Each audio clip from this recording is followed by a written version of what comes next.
On va à la rencontre de tout un tas de militantes, de pairs, de personnalités publiques pour essayer de comprendre où est-ce qu'on en est de l'égalité dans le couple et comprendre pourquoi le compte n'y est toujours pas. Je m'appelle Guillaume Dodin, j'ai 38 ans, je suis le co-auteur de L'arnaque des nouveaux pères sorti en septembre chez Glénat et je suis journaliste.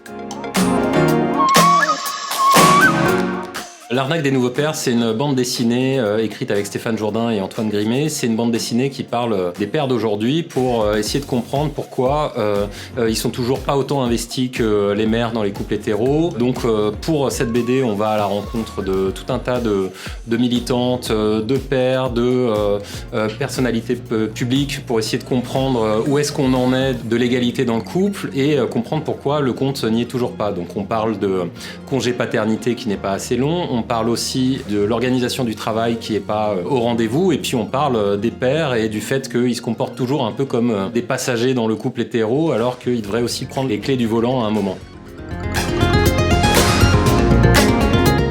Mon dernier coup de cœur, c'est une BD qui a été publiée chez mon éditeur Glénat, c'est Sibylline. J'ai commencé à la lire avant-hier et j'ai pas encore fini, mais j'ai un peu hâte de rentrer chez moi rien que pour faire ça.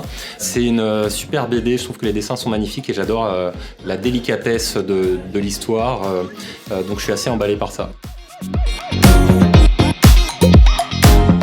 La pop culture, ça infuse partout dans la vie, on en a vraiment partout dans nos vies. Je sais pas, là j'ai lu récemment le bouquin de Louise Chenevière sur Britney et c'est assez intéressant parce que ça montre comment cette pop culture, ça berce nos vies mais ça infuse aussi politiquement dans nos vies, ça nous fait bouger.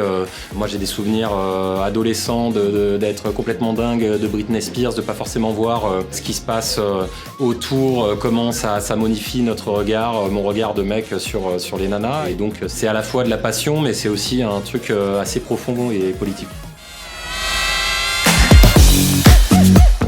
C'est la deuxième fois que je viens au Pop et je suis super content d'y être. Voilà, on dit jamais 203 donc je croise les doigts, je serai content de revenir.